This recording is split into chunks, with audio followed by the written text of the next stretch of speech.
penyesalan setelah mati. Insya Allah yang hadir di masjid ini tidak ada yang menyesal setelah mati, karena hilanglah penasarannya bahwa sesungguhnya Ustaz Abdul Somad itu ada di dalamnya alam nyata, bukan hoax tapi hak. Maka ketika nanti kita mati, saat itu roh keluar dari mulut dan hidung, dihembuskan, lalu kemudian nampaklah dia, dan yang terakhir melihat roh itu adalah mata. Itulah mengapa orang yang mati meninggal dunia itu matanya terbuka melotot. Istri, anak, buah hati, belayan jiwa tidak lagi berani. Selama ini mereka sayang kepada kita, tapi ketika itu mata yang terbuka lebar tak lagi mampu tertutup, mereka pun akan datang ke masjid memanggil tuan imam, Ustadz, Kiai, tolong datang ke rumah karena bapak saya dari tadi malam matanya melotot terus sampai pagi ini. Mereka mulai sibuk mengurus mana surat mobil, STNK, BPKB, akte notaris, karena tak lama lagi harta warisan akan segera dibagi. Dan istri pun sudah bersiap-siap akan menikah dengan Bronis. Kalau yang meninggal suami, kalau istri yang meninggal, dia pun akan mulailah menangis sebelah kanan, sebelah kiri dia melirik mana yang akan dicari sebagai pengganti. Dan bahkan belum mati pun dia sudah ada calon pengganti. Kita lah yang akan menghadap Allah Subhanahu wa ta'ala dalam lubang tanah yang basah, tanah liat karena baru saja hujan, disedot dengan mesin pengisap air, tetap naik air karena sedang musim penghujan. Akhirnya apa kata jamaah berbisik, sudah kita ikat saja dengan batu besar. Akhirnya jenazah itu pun tenggelam, lalu kemudian ditimbun dengan tanah. Hari pertama, hari kedua anak menangis. Hari ketiga mereka mulai tersenyum karena mendapat SMS lucu-lucu. Kirim rek spasi lucu, kirim ke 9090. Berlangganan 2000. Bila tidak setuju unrek, sudah di unrek tetap dikirim juga. Hari keempat mereka mulai mengambil remote dan menonton. Istri tersenyum sendiri di kamar, anak tertawa sendiri di kamar masing-masing, karena mereka punya TV di kamar masing-masing. Dan tak lama setelah itu mereka pun mulai membuka laci mencari mana surat tanah, mana surat mobil. Mereka hari Senin mulai ke kantor Samsat untuk balik nama. Kenapa balik nama? Karena polisi tidak mau menangkap almarhum. Lalu apa yang dibawa menghadap Allah? Pada saat itulah orang mati itu akan berkata, Ya Rabb, Ya Allah, laula akhartani ila ajalin qarib, kalau engkau beri aku masa sedikit saja, tambah umurku sekejap saja ya Allah, apa yang akan kau lakukan? Fa as-saddaqa, aku mau bersodaqah, bukan somat. Aku mau bersedekah. Laula akhartani ila ajalin qarib, kalau kau berikan aku waktu sekejap saja, aku mau bersedekah. Wa akum minas salihin, aku mau beramal saleh. Alhamdulillah, orang Jawa Barat rajin bersedekah, buktinya masjid yang besar ini. Nampaknya yang bersedekah tidak hadir di sini karena suaranya tidak besar. Kalau dia hadir pasti dia berkata, Amin, itu sedekah saya. Tapi rupanya orang Jawa Barat tidak mau riak. Memang dia bersedekah tapi dia diam saja. Malah yang mengatakan amin itu tidak bersedekah sama sekali. Serba salah mendengar ceramah Ustadz ini. Mau bilang amin dia katakan ini, mau bilang tidak amin. Kalau begitu lebih baik bersuara tapi bergerak tidak bersuara. Tidak ada gunanya harta yang banyak, tinggal tanah yang luas tinggal, kebun yang sejauh mata memandang tinggal. Itu kebun teh siapa? Luas sekali. Saya tidak tahu Pak Ustaz. Itu kebun orang. Siapa yang punya? Tidak tahu. Tinggal. Yang kau bawa mana? Yang pernah kau usap kepala anak yatim. Ini bulan Rajab. Tidak lama lagi bulan Sya'ban. Santunan anak yatim. Banyak orang menyantuni anak yatim di bulan Sya'ban, di bulan Rajab. Tapi setelah itu mereka berhenti. Memangnya perut anak yatim itu laparnya di bulan Sya'ban saja. Itu hanya untuk show, untuk pertunjukan, starting point. Tapi lebih daripada itu adalah untuk memperdulikan, memperhatikan mereka. Maka saya diberi judul. Biasanya judul saya pemimpin yang adil. Biasanya judulnya jihad fisabilillah. Biasa judulnya remaja hijrah. Biasa judulnya perempuan penunjang pendobrak kemunduran. Tapi hari ini judulnya menyesal setelah mati. Memangnya saya Ustadz mati? Hidup ini diberikan Allah Ta'ala bukan untuk mati.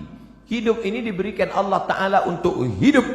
Maka siapa yang berpikir untuk mati, maka sebenarnya kehidupannya ini yang panjang, yang banyak, sebenarnya hanyalah persiapan-persiapan untuk menghadapi kematian.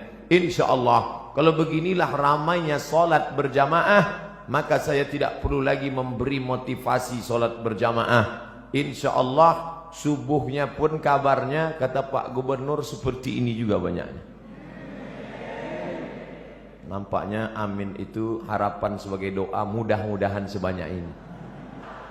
Bapak Ibu yang dimuliakan Allah, maka selagi masih ada kesempatan bersedekah, jangan sampai seperti yang dikatakan, laula akhartani ila ajalin qarib, kau tambah umurku, tapi umur tak bisa ditambah. Umur bukan isi ulang. Idza jaa ajaluhum, kalau ajal sudah sampai, la yastakhiruna sa'atan, tidak dapat ditunda walau sesaat, wala yastaqdimun, tidak pula dapat dimajukan walaupun sesaat. Penyesalan orang sudah mati banyak, tapi saya batasi pada tausiah kali ini hanya 5 poin saja. 5 penyesalan orang sudah mati. Kenapa Ustadz sebut angka 5? Karena rukun Islam 5. Kenapa enggak pakai rukun iman? Iya juga ya. Tapi payah saya nyebutnya begini.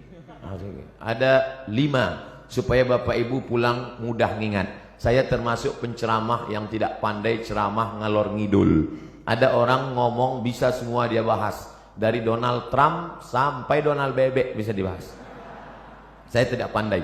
Yang pertama, orang mati menyesal karena tidak bersedekah. Yang kedua, lau kunna nasma'u, andai kami mau mendengar, au naqilu, kami mau berpikir, kami tidak akan menjadi penghuni neraka sa'ir. Ada neraka jahanam, ada neraka sakar. Ada satu khusus neraka namanya neraka sa'ir, dan itu ditempati hanya orang-orang spesialis, tidak mau mendengar pengajian. Dan masyarakat Bandung sudah selamat dari neraka sa'ir ini insyaallah. Yang ketiga, siapa itu orang yang menyesal? Mereka yang terbaring di rumah sakit, di ruang ICU. Suara azan sayup-sayup masuk ke celah-celah jendela. Hayya 'alas shalah. Menetes air matanya. Kenapa? Karena dulu waktu sehat, orang azan dia laga ikan cupang. Orang azan dia tetap main game online PlayStation. Bahkan mengejek-ejek orang sholat. Hayya 'alas shalah. Kamu aja duluan lah. Padahal mestinya dia katakan la haula wala quwata illa billah. Tapi sampai masanya dulu kau berotot tegap, tapi akhirnya kau seperti bunga mekar, layu, kuning, mati. Berapa banyak dulu yang berotot tegap, sebelah kiri tatu ular kobra, sebelah kanan singa. Sekarang begitu keriput, kucing kena minyak. Mana suaramu yang menggelegar dulu? Mana kumis tebalmu dulu? Nanti saya cerita kumis, yang berkumis tersinggung. Mana badanmu yang tegap dulu? Yang tegap tersinggung. Lalu yang mau saya omongin apa? Tidak ada, keperkasaan hilang, tak bermakna. Tapi kalau pernah kau bawa kakimu ke masjid solat berjamaah, wa naktubu ma qaddamu wa asarahum, kami tulis langkah-langkah tapak kaki mereka. Setiap langkah pertama mengangkat derajat, langkah kedua menghapuskan dosa, langkah ketiga menghapus dosa, langkah keempat mengangkat derajat. Ini orang-orang yang di atas ini kenapa derajatnya naik? Karena mereka berjalan kaki datang ke masjid. Karena jalan kaki itulah terlambat, maka naik ke atas. Tapi ada orang-orang yang menyesal di akhirat. Kenapa? Bolak-balik teriakan Allahu Akbar, memanggil tapi dia tidak mau datang. Allahu Akbar, Allahu Akbar. Yang disalahkannya malah imam. Kamu kenapa enggak ke masjid? Imamnya lagunya terlalu slow. Akhirnya datang imam metal. Allahu Akbar, Allahu Akbar. Tetap juga dia tidak datang. Kenapa? Karena memang hanya mencari-cari alasan. Beragama mencari kebenaran, bukan mencari pembenaran. Tapi cerita masalah solat berjamaah di Jawa Barat, mubazir. Cerita masalah solat berjamaah di Bandung, mubazir. Bandung lautan jamaah, ramai, melimpah ruah. Kalau mau lihat istiqomahnya, besok subuh foto gambar masjid masing-masing, like and share. Foto yang hari ini dari atas, dari depan, dari belakang. Besok subuh foto juga. Lalu besok buatkan gambar banding sebelum setelah. Ustadz ini mengkerdilkan kami. Tidak, ini negerinya para ulama. Banyak ulama-ulama, kiai-kiai, ulama besar datang dari sini. Maka insya Allah kita diberikan istiqomah solat berjamaah ini insya Allah. Laki-laki yang solat berjamaah itulah laki-laki yang soleh. Sedangkan laki-laki solat di rumah, laki-laki solehah. 4. Siapa yang menyesal? Orang menyesal nanti mati ketika hidupnya la yadkhulul jannah, tidak masuk surga. Siapa itu? Qati'ur rahim, orang yang memutus tali silaturahim. Alhamdulillah kita sambung tali silaturahim. Subuh ketemu, zuhur ketemu, asar ketemu, maghrib ketemu, isya ketemu. Loh, kok ketemu terus sama ente di masjid ini? Lah wong saya tinggal di sini. Rumah saya dekat dari sini. Alhamdulillah. Tapi ada orang yang rumahnya jauh, tetap istiqomah ke masjid. Di Mesir, di tepi-tepi dinding masjid disediakan kursi. Kursi 2, 5, 3, 4. Untuk apa? Orang-orang yang tua dibawa oleh anaknya dengan kursi roda, didudukkan. Qad qamatis salatu, qad qamatis salah. Allahu Akbar, Allahu Akbar. La ilaha illallah. Mereka mesti dibawa bersilaturahim. Sebelum sholat salaman. Apa kabar Bapak? Sehat. Di mana sekarang keadaannya? Alhamdulillah. Anak-anaknya sehat, sehat. Istrinya sehat, sehat. Tetangganya sehat, sehat. Menyambung tali silaturahim. Sekarang orang tidak lagi ada sambung silaturahim. Sabtu, Ahad, libur, tidak masuk kantor, tidak ketemu orang. Dari mulai malam Sabtu nanti malam sampai hari Ahad sore hanya di depan komputer laptop. Jempol ini sampai bengkak. Tidak ketemu orang. Sunyi di tengah keramaian. Nenek, kakek, bapak, ibu, paman, anak, ponakan duduk di ruang tamu. Tapi tidak ada bicara. Bahasa Arabnya la salam wala kalam. Bahasa Inggrisnya silent generation. generasi diam. Andai ada yang mati di situ pun dia tetap juga. Bukan dia tolong, dia foto langsung. Bagi yang kasihan tolong like and share. Kasihan. Ini dunia ini sudah kacau balau. Hari ini kita bertemu bersilaturahim. Mudah-mudahan kita termasuk nanti di akhirat saling mencari karena ingin mengajak masuk ke dalam surga Allah. Ustadz Somad, tolong kenali wajah kami ini satu-satu Ustadz. Kalau Ustadz tidak melihat wajah saya nanti di akhirat, kalau Ustadz tidak melihat wajah saya di dunia, tolong cari saya Ustadz, kata jamaah. Lalu saya katakan, ente kok pede sekali masuk neraka? Jangan-jangan kau lebih dulu masuk surga daripada aku 100.000 tahun perjalanan, saudaraku. Sampai di surga ketika saya tanya, ya Allah, mana anak-anak muda Bandung? Kata malaikat, mereka di VVIP, very very important person. Bersama malaikat dan Nabi Muhammad sudah menunggu ente 100 tahun yang lalu ya Muhammad. Saya panjang hisapnya, perhitungan saya panjang lama. Kenapa? Karena banyak silap dan salah. Berapa banyak ibu-ibu yang marah. Kenapa? Karena sopnya terganggu dengan lewatnya pasukan brigade berbaju hitam tadi. Sahabat UAS, ujian akhir semester. Berapa banyak orang-orang yang teraniaya, yang sakit hatinya tersinggung. Makanya saya tidak mau mencari kalian di padang mahsyar. Lebih baik saya minta maaf di dunia. Apakah Bapak Ibu memaafkan silap salah saya? Insya Allah Pak Ustadz. Begitu cara minta maaf. Undang orang ramai-ramai, minta maaf. Karena kalau kita datang satu-satu ke rumah, repot, ribet. Apalagi kalau sampai diobrolin kesalahannya. Pak, maafkan salah saya ya. Salahnya apa? Kemarin saya bawa istri Bapak. Apa?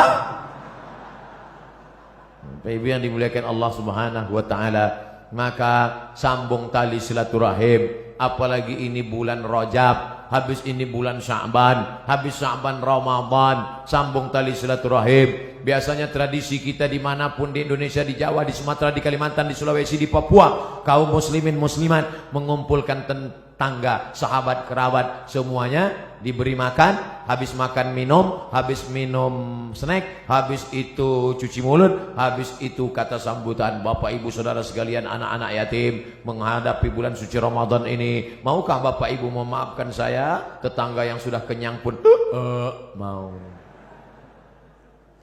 Menunggu Ramadan baru minta maaf, menunggu Idul Fitri baru minta maaf, masalah. Karena kalau sampai kita mati menghadap Allah Subhanahu wa taala dalam keadaan membawa silap dan salah, termasuk penyesalan. Menyesal kenapa aku tidak minta maaf dulu di dunia. Menyesal. Suami-suami, minta maaflah kepada istri kalau memang silap dan salahmu banyak. Tidak perlu malu. Mama, aku minta maaf padamu. Kenapa Pak? Aku sudah nikah siri. Banyak bapak yang ketawa, tapi ibu, nauzubillah. Bapak Ibu yang dimuliakan Allah. Yang terakhir, apa yang disesali manusia? Yang disesalinya adalah karena dia tidak pernah berdakwah. Hidup pernah, kaya pernah, berkuasa pernah, tapi berdakwah tidak pernah. Dakwah itu ceramah Pak Ustadz, bukan. Ini yang perlu diluruskan. Ada orang memahami dakwah itu ceramah. Gubernur enggak perlu ceramah. Kenapa? Sudah ada Ustadz Somad ceramah. Tapi gubernur dakwahnya apa? Membangun lokal untuk orang anak-anak usia sekolah. 7,2 juta. Jawa Barat penduduknya 48 juta. Anak usia sekolah 7,2 juta. Tidak bisa sekolah karena tidak ada lokal. Tapi ketika ada kekuasaan di tangan, menjadi gubernur, bisa dibangun sebanyak sekian ribu lokal. Akhirnya sekarang anak usia tamat yang bisa sekolah dari awalnya 800.000 orang menjadi 2 juta orang bisa tamat. Karena apa? Dakwah dengan kekuasaan. Allahu Akbar. Oleh sebab itu maka berdakwahlah. Saya kebetulan dakwahnya cuman bisa ceramah dengan lidah. Bapak-bapak dari Polda, bapak-bapak dari Polresta, mereka enggak ceramah. Bapak-bapak kepolisian tidak perlu ceramah, cukup dengan pakai seragam datang ke masjid. Anak-anak muda termotivasi. Bro, lihat tuh, Pak polisi aja ke masjid. Masa kita nggak ke masjid? Iya juga ya, kata mereka. Tentara-tentara cukup dengan seragamnya. Allahu Akbar. Orang takut. Siapa yang ngejek-ngejek orang sholat yang di internet itu?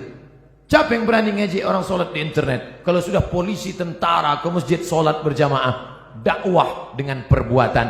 Lisanul hal, perbuatan afsah min lisanil maqal, lebih menyentuh, lebih sampai ke hati daripada ucapan. Saya lemah, hamba Allah yang dhaif. Hanya ceramah dengan khutbah, dengan seminar, dengan simposium, dengan lokakarya. Tapi ada orang yang bisa berceramah dengan kekuasaan. Kita yang tidak punya kekuasaan bagaimana? Pilih orang yang punya bakat politik untuk memperjuangkan nilai-nilai Islam di tengah masyarakat. Bapak Ibu yang dimuliakan Allah SWT, itulah 5 poin yang dapat saya sampaikan. Kalau ada nanti di tempat lain Ustadz bisa menyampaikan 7 poin, berarti Ustadz itu ilmunya lebih banyak daripada saya. Kalau ada Ustadz yang menyampaikan 3 poin, berarti waktunya lebih pendek daripada saya.